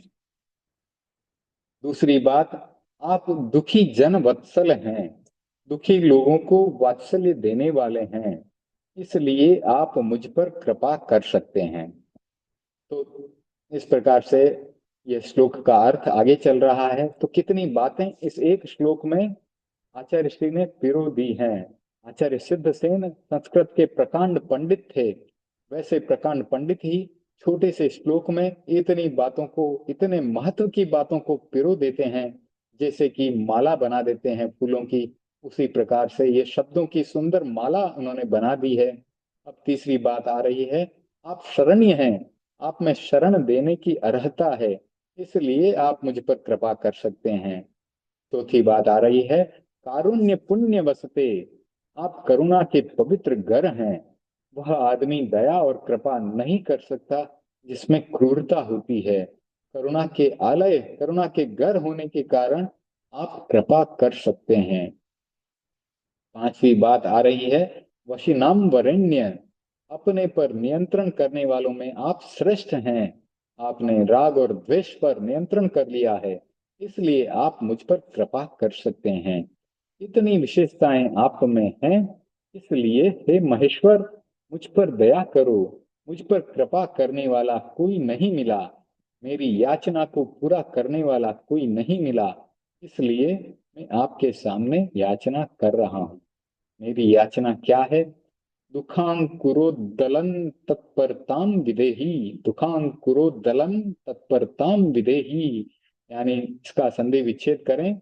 दुख और अंकुर, और फिर उसका उद्दलन, और फिर उसमें तत्परता। तो संस्कृत के श्लोकों में गहरा अर्थ छिपा होता है। छोटे छोटे शब्दों में भी बहुत ही गहरा अर्थ छुपाया जा सकता है। इसका यह उदाहरण है, तो जो दुख का बीज है, भव बीजांकुर, भव के बीज का अंकुर है, उस बीज को उखाड़ फेंको। दुख का अंकुर वही है। बहुत से आदमी दुख को मिटा देते हैं। व्यक्ति भूखा है, रोटी खिला दी, उसका दुख मिट गया। कोई प्यासा है, पानी पिला दिया, दुख मिट गया। लेकिन फिर से 1 घंटे बाद प्यासा हो जाता है, फिर से 3 4 घंटे बाद भूख लग जाती है। जब तक दुख का बीज समाप्त नहीं होगा, तब तक दुख पैदा होता रहेगा। और दुख के मूल बीज हैं राग या द्वेष या आसक्ति। एक शब्द में कहा जाए तो आसक्ति, 2 शब्दों में कहा जाए तो राग और द्वेष, 4 शब्दों में कहा जाए तो क्रोध, मान, माया और लोभ। तो जब दुख का बीज मौजूद है तो दुख पनपता रहेगा, अंकुरित होता रहेगा। प्रभु, मैं चाहता हूं कि दुख का जो अंकुर है उसको आप जड़ से उखाड़ फेंकें, जिससे मेरे जीवन में कभी दुख आए ही नहीं। तो सांख्य दर्शन में भी इस विषय पर बहुत सुंदर विवेचन किया गया है। एक आदमी ने भोजन किया, भूख समाप्त हो गई, तृप्त हो गया, लेकिन क्या उसका दुख मिट गया? नहीं मिटा। दूसरे क्षण फिर से भूख शुरू हो गई। 2 घंटा 4 घंटा बाद वह पुनः प्रबल हो जाएगी। भूख तब समाप्त होती है जब बीज खत्म हो जाए, जब इस शरीर का जन्म मरण समाप्त हो जाए, शरीर समाप्त हो जाए, शरीर या आत्मा कह दो। जब इस जीव का जन्म मरण खत्म हो जाए, क्योंकि शरीर तो यहीं छूट जाएगा, आत्मा अगले भव में जाकर नया शरीर पैदा कर देगी। तो जब यह बीज जो है, कर्म शरीर जो हमारे साथ लगा हुआ है, वह जब तक नष्ट नहीं हो जाता, जब तक वह अंकुर समाप्त नहीं हो जाता, तब तक यह जन्म मरण का चक्र चलता रहता है। तो आचार्य ने एक बहुत बड़ी याचना कर दी है। किसी वस्तु या तात्कालिक दुख की समाप्ति की याचना नहीं की है, समस्या को जड़ से उखाड़ने की और बीज को ही समाप्त कर देने की याचना की है। जिसकी जड़ समाप्त हो जाती है वह पौधा पनपता नहीं है। जिसका बीज समाप्त हो जाता है उसका अंकुरण भी नहीं होता है। इतने बड़े आचार्य दया की याचना कर रहे हैं, कैसे करें? किसके सामने हाथ पसारें? सामान्य बात के लिए कहें कि मुझ पर कृपा करो, तो हीनता की अनुभूति होती है। कृपा करने वाला बड़ा हो जाता है और कृपा की भीख मांगने वाला छोटा हो जाता है। यह व्यवहार की बात बता रहे हैं यहाँ पर। परंतु दया की याचना बहुत बड़ी याचना है, और यह याचना हर किसी व्यक्ति के सामने नहीं की जा सकती। पदार्थ की याचना, धन की याचना, राज्य की याचना की जा सकती है, किसी राजा से की जा सकती है, किसी धनिक से की जा सकती है, किंतु दुख के बीज को समाप्त कर दें, यह सबसे बड़ी मांग है। सबसे बड़ी मांग शायद दुनिया में कोई नहीं हो सकती। इस मांग को पूरा करने वाला भी कौन मिलेगा? वीतराग के सिवाय दूसरा कोई भी व्यक्ति इस मांग को पूरा नहीं कर सकता। इसीलिए आचार्य सिद्धसेन जी कह रहे हैं, प्रभु, आप नाथ हैं, आप दुखी जनों के वत्सल हैं, आप शरण्य हैं, शरण देने वाले हैं, आप करुणा के घर हैं, और आप में नियंत्रण करने की शक्ति है। राग और द्वेष पर आपने नियंत्रण कर लिया है और क्रोध, मान, माया, लोभ को नष्ट कर दिया है। उन लोगों में आप श्रेष्ठ हैं, इसीलिए आप कृपा करो और मेरी मांग को पूरा करो। इस बहुत सुंदर श्लोक के साथ अब 40वें श्लोक पर आगे बढ़ रहे हैं हम।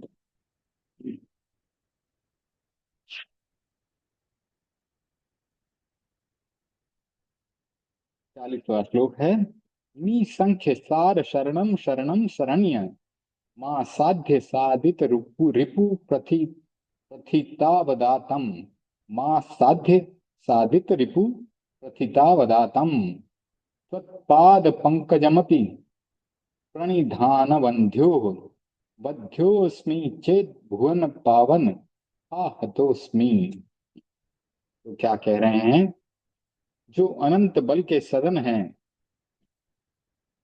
निसंख्य सार शरणम, अनंत बल सदनम। निसंख्य सार शरणम का अर्थ है अनंत बल के आप घर हैं, अनंत बल के सदन हैं, रक्षा करने वाले हैं, शरण के योग्य हैं। शरणम शरणम शरण्य यानी शरण के योग्य हैं। राग आदि शत्रुओं का नाश करने से जिनकी उज्जवलता प्रसिद्ध हो गई है, ऐसे तुम्हारे चरण कमल को प्राप्त करके भी मेरा चित्त समाधान से शून्य रह गया है। शरणम का अर्थ है रक्षक, रक्षा करने वाला। शरणम का अर्थ हुआ शरणाय योग्यम यानी शरण देने वाला। आसाध्य यानी प्राप्य, जिसको प्राप्त करना है। तो पाद पंकजम अपनी प्रणिधान वंद्यो यानी आपके पाद रूपी पंकज यानी आपके चरण कमल का मैंने वंदन भी किया और फिर भी मेरा चित्त समाधान से शून्य रह गया। बध्योस्मि चेद भुवन पावन। तो कह रहे हैं कि ऐसे तुम्हारे चरण कमल को प्राप्त करके भी मेरा चित्त समाधान से शून्य रह गया है। हे भुवन पावन, हाँ मैं बद्ध हो गया, मैं हत हो गया। अगर मेरा चित्त फिर भी समाधान से शून्य रह गया तो फिर मेरा ये जन्म मरण का चक्र चलता रहेगा। इस कारण से कहा गया कि मैं हत हो गया, मैं प्रभावित हो गया इस संसार से। अब इसका विस्तार से वर्णन लेते हैं।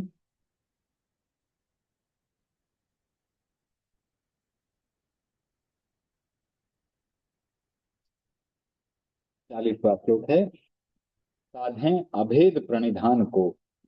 आचार्य आत्मनिवेदन कर रहे हैं कि आप अनंत बल के विलय हैं, निलय हैं। आप अनंत बल के निलय यानी आप अनंत बल के घर हैं। शरण देने वालों में आप श्रेष्ठ हैं। आपने असंख्य लोगों को शरण दी है। आप शरण हैं, घर हैं, जहां हर कोई आश्रय पा सकता है। तो घर का एक पर्यायवाची नाम है शरण, जहां कोई भी आकर के रह सकता है। वर्तमान की दुनिया में एक बड़ा आश्वासन है घर। हर कोई व्यक्ति घर लेना पसंद करता है। अपना स्वयं का घर आ जाए तो एक बहुत बड़ा आश्वासन मिल जाता है। पास में पैसा है, रोटी है, पीने को पानी है, सब कुछ है, पर घर नहीं है तो रहे कहाँ। एक छत रहने के लिए भी चाहिए। जिस व्यक्ति का अपना घर नहीं होता वह किराए का घर लेकर रहता है। घर के बिना जीवन का काम नहीं चलता है। आखिर कोई भी वस्तु लाए तो उसे रखे कहाँ? धूप छांव से कैसे बचे? सर्दी गर्मी आंधी पानी आदि समस्याओं से बचने के लिए और अपने पास जो है उसे सुरक्षित रखने के लिए अपेक्षित होता है घर और आश्रय। वह ग्रस्त नहीं होता जिसके पास घर नहीं होता। आज की यह बड़ी समस्या है कि करोड़ों लोगों के पास अपना कोई घर नहीं है। रोटी पानी का न होना दुख का कारण है, तो घर का न होना भी दुख का कारण कम नहीं है, वह भी एक दुख का कारण है। उत्तराध्ययन सूत्र के पहले अध्ययन में गृहस्थ और साधु के बीच भेद रेखा खींची है। संजोगा विप्प मुक्कस अणगारस भिक्षुणो। संजोगा विप्प मुक्कस यानी साधु जो होता है संयोगों से मुक्त होता है, अणगार उसके घर नहीं होता है। इस प्रकार से भिक्षु के लक्षण बताए गए हैं। और इस एक वाक्य पर कहते हैं कि हमारे जैन संघ में ऐसे बड़े बड़े आचार्य हुए हैं जिन्होंने 4 4 महीने तक प्रवचन किया। इस एक लाइन पर, श्लोक की ये एक ही लाइन है, दूसरी लाइन तो अभी आई नहीं। संजोगा विप्प मुक्कस अणगारस भिक्खुणो। सिर्फ एक इस लाइन का अर्थ करते करते पूरा चतुर्मास उन्होंने निकाल दिया। ऐसे महान विद्वान आचार्य भी जैन शासन में हुए हैं। तो बताया जा रहा है कि साधु का पहला लक्षण है संबंधों से मुक्त होना।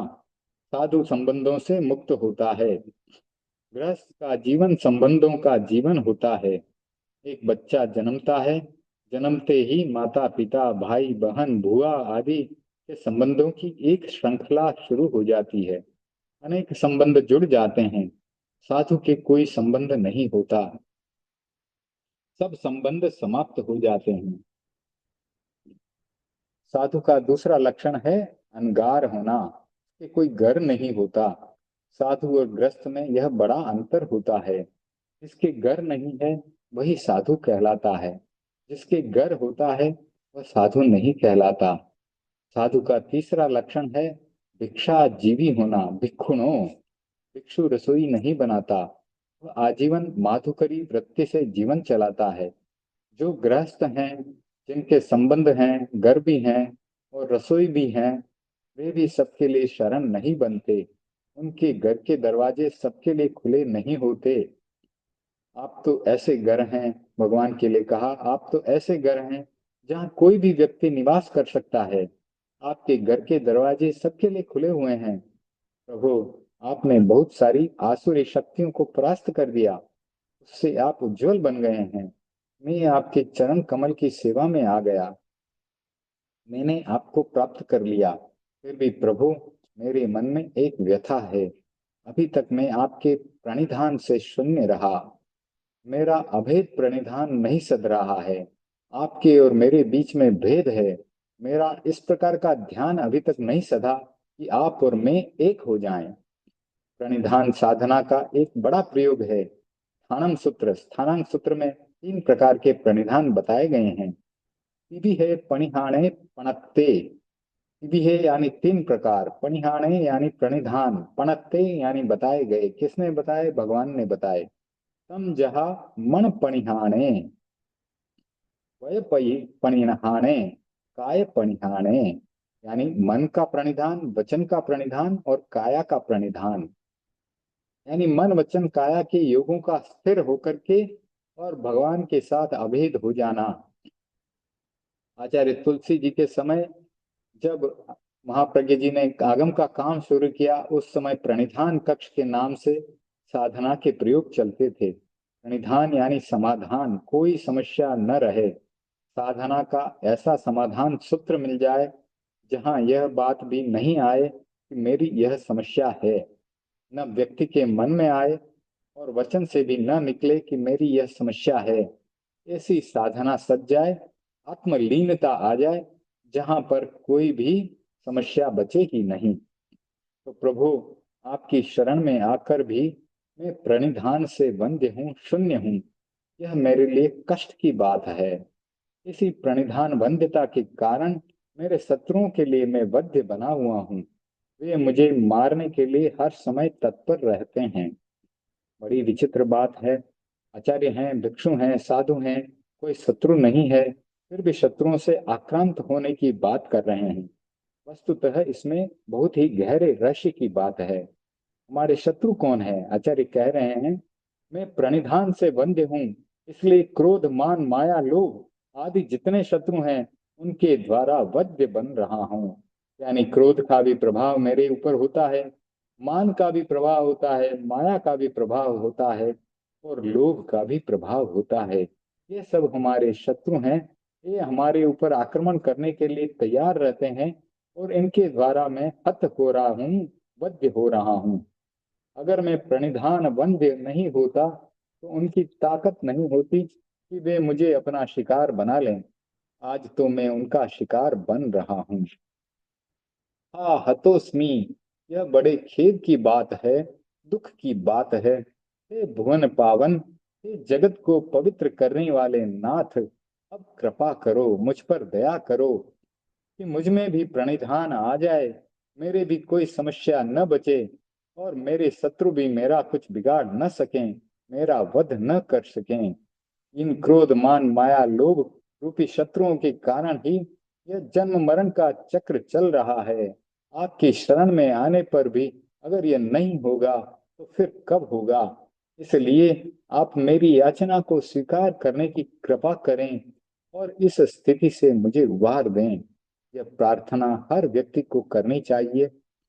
हर साधक या अच्छे गृहस्थ को जो सुख चाहते हैं और दुखों के मूल को समाप्त करना चाहते हैं, उनके लिए एक बहुत ही सुंदर पथ दर्शन है। जो व्यक्ति ऐसी प्रार्थना में अपने आप को लीन कर देता है, उसको ही सिद्धि और सफलता मिलती है। हर क्षण उसके पास सिद्धि और सफलता उपलब्ध होती रहती है। तो इस प्रकार से आज 40वां श्लोक भी कल्याण मंदिर का पूरा हुआ। थोड़ा समय बाकी है, तो भक्तामर का 41वें श्लोक का शाब्दिक अर्थ हम कर लेते हैं, तो समय पूरा हो जाएगा।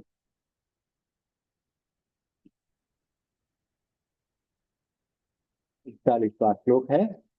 उद्भूत भीषण जलोदर भार भुग्ना शोच्याम दशामुपगताश्चित जीविताशा त्वत्पाद पंकज रजो मृत दिग्ध देहा मर्त्या भवन्ति मकर ध्वज तुल्य रूपा। बहुत ही सुंदर श्लोक है, बहुत ही प्रभावशाली श्लोक है। इस एक श्लोक पर कहते हैं कि लोगों ने पीएचडी की है, क्योंकि इसका प्रभाव बहुत अधिक है। कैंसर जैसे भयानक रोग में भी कुछ न कुछ ये सताता पहुंचाता है। और अगर कैंसर का रोग बहुत जटिल ना हो, कहते हैं कि उस रोग से भी हम मुक्त हो सकते हैं। तो भयंकर रोग, जलोदर जैसे रोग, कैंसर जैसे रोग, उनमें भी यह श्लोक बहुत प्रभावशाली है, बहुत ही चमत्कारी श्लोक है। तो इसका शाब्दिक अर्थ इस प्रकार है। उद्भूत भीषण जलोदर भार भुगना, यानी भयंकर जलोदर जैसे रोग के भार से भी अगर जीव जो है झुक जाए, उत्पन्न भीषण जलोदर के भार से जो व्यक्ति झुक गए हैं, और सोच्याम दशाम उपगताश्चित जीवित आशा, सोच्याम यानी सोचनीय दशा को प्राप्त हो गए हैं, दशाम उपगता दशा को प्राप्त हुए हैं, और च्युत जीवित आशा यानी जीवन जीवन की आशा को छोड़ चुके हैं, वे मनुष्य त्वदपाद पंकज रजोमृत दिग्ध देहा। त्वदपाद यानी आपके पैर, उनके त्वदपाद यानी आपके पाद कमल, चरण कमल, त्वदपाद पंकज रजोमृत यानी आपके चरण कमल की जो रज है, मनुष्य तुम्हारे चरण कमल की अमृतमय धूलि उसको ले और अपने शरीर पर लगाए। दिग्ध देहा यानी शरीर पर, मर्त्या मर्त्या यानी उसे लगाए, भवंती मकर ध्वज तुल्य रूपा, तो उसको शरीर पर लगाए तो वे कामदेव के तुल्य रूप वाले बन जाते हैं। तो मर्त्या भवंती मकर ध्वज तुल्य रूपा, यानी उनका रूप जो है कामदेव की तरह सुंदर हो जाएगा। चाहे कोढ़ रोग हो, चाहे जलोदर रोग हो, चाहे कैंसर का रोग हो, इस प्रयोग को करने से वह रोग कम हो जाएगा या शांत हो जाएगा। और इस श्लोक का प्रयोग कई व्यक्ति करते हैं और लाभान्वित होते हैं। कई कई कहानियां हैं। हमारे यहाँ पे एक मंजू जी करके बड़ी श्राविका आई थी, उन्होंने इस भक्तामर के इस श्लोक पर ही पीएचडी की हुई है। और वे एक बार नहीं, 2-3 बार यहाँ आई, क्योंकि उनका बेटा जो है यहाँ बिट्स पिलानी जो कि अकादमिक सिटी में है, वहाँ पर कैंपस में पढ़ रहा था। उस समय हमें उनसे मिलने का भी अवसर मिला था, और उन्होंने कहा एक अच्छा बड़ा कार्यक्रम करना है, तो हमने एक कार्यक्रम उनका सिटी सेंटर में किया था। तो वह कार्यक्रम 2 घंटे का था, 10 से 12 या इस प्रकार का कोई समय हमने रखा था, लेकिन वो कार्यक्रम 1:30 बजे तक चला। उसके बाद भी लोग प्रश्नोत्तर कर रहे थे और उनकी जिज्ञासा शांत नहीं हो रही थी, और लंबे समय तक वह प्रवचन चला था। उन्होंने कई कई प्रयोग किए। वे अस्पतालों में जाते, ऐसे ऐसे रोगी के पास जाते जिसके कि जीने की आशा छूट गई थी, जीने की आशा से उन लोगों ने अपने जीवन की आशा को छोड़ दिया था। पुष्पा इस नाम से ऐसा कुछ एक विभाग होता है, जहाँ पर कि ऐसे जो रोगी होते हैं उनको वहां पर रखा जाता है। उनको जो है सामान्य रूप से दवा की जाती है, लेकिन सब जानते हैं कि ये रोगी अब ठीक नहीं होने वाला है। तो मंजू जी ऐसे रोगियों को जाकर के भक्तामर सुनाते थे, भक्तामर का यह श्लोक सुनाते थे। और उन्होंने बताया कि वह श्रावक न तो जैन होते थे, यानी अजैन श्रावकों, अजैन लोगों को भी उन्होंने यह मंत्र सुनाया।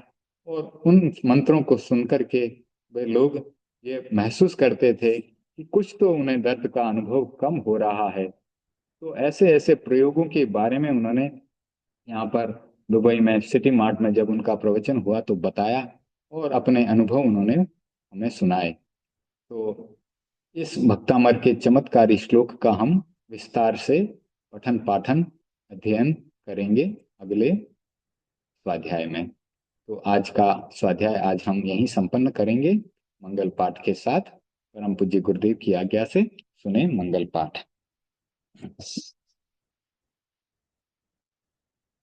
ओम ह्रीं नमो अर्हन्ताणम्।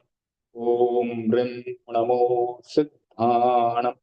ओम ह्रीं नमो आयर्याणम्। ओम ह्रीं नमो वच्छायाणम्। ओम ह्रीं नमो लोय सब्बसाहुणम्। ऐसो पंचन मुक्कारो सव्व पावपणासनो मंगलाणं सब्बेश परमं हवै मंगलम्। परमं हवै मंगलम्। चत्तारि मंगलम्। अर्हन्ता मंगलम्। सिद्धा मंगलम्। राहु मंगलम्। केवली प्रणतो धम्मो मंगलम्। चत्तारि लघुत्तमा। अर्हन्ता लघुत्तमा। सिद्धा लघुत्तमा। साहु लघुत्तमा। केवली प्रणतो धम्मो लघुत्तमो। चत्तारि शरणं पवज्जामि। अर्हन्ते शरणं पवज्जामि। सिद्धे शरणं पवज्जामि। साहु शरणं पवज्जामि। केवलीपणत्तं धम्मं शरणं पवज्जामि। धम्मो मङ्गलमुत्तिष्ठम्। अहिंसा संयमो तवो देवादिकं नमन्सन्ति यस्य धम्मे सयामणो चैताहारहं वासं चक्रवर्ती महिड्यो सन्ति सन्ति करे लोये तो गई मणुत्तरम। देवदानव गंधर्वा चक्ररक्षस्य किन्नरा बम भयारिं नमन्सन्ति दुक्करं ये करन्तितम्। सर्वमंगल मांगल्यं सर्वकल्याण कारणं तथा सर्वधर्माणां जैनं जयति शासनम्। मंगलम भगवान वीरो मंगलम गौतमो गणी मंगलम स्थूलिभद्राध्या जैन धर्मोस्तु मंगलम्। मंगलम मतिमान भिक्षु मंगलम भारमल्लकः मंगलम राय चंद्राध्या मंगलम तुलसी गुरु महाप्रज्ञोस्तु मंगलम। महाश्रमणोस्तु मंगलम। धीरा पंथोस्तु मंगलम। विघ्नहरण मंगलकरण स्वाम भिक्षुनो नाम गुणोलख सुमरण किया करे अचिंत्या काम। विघ्नहरण मंगलकरण स्वाम भिक्षुनो नाम गुणोलख सुमरण किया करे अचिंत्या काम। विघ्नहरण मंगलकरण स्वाम भिक्षुनो नाम गुणोलख सुमरण किया करे अचिंत्या काम। करे अचिंत्या काम। करे अचिंत्या काम। अंगूठे अमृत बसे लब्धि तना भंडार श्री गुरु गौतम सुमरिये मन वांछित फलदातार। मन वांछित फलदातार सगहरम पासम पासम वंदामि कम्म गण मुक्कम विषहर विष निन्नासम मंगल कल्याण आवासम विषहर पुल्लिंग मंतम कंठे धारे जय सिया मनु तस् गह रोग मारी दुष्ट जरा जंति उसामम चिट्ठ दूरे मंतो तुज प्रणामो भी बहुफलो होई नर तिरियेसु विजीवा पावंति न दुख दोहकम वह सम्मत्ते लत्थे चिंता मणि कप पाय वप हिये पावंति अभिज्ञेणम जीवा आयरा मरम ठाणं यह संतो महायश भक्ति भर निभरेण हियेण आदेव दिज बोहि भवे भवे पास जन चंद। भवे भवे पास जन चंद। ओम अरहम। धन्यवाद, आप सब जुड़े। जय जिनेन्द्र। अब इस मीटिंग को आज संपन्न करते हैं।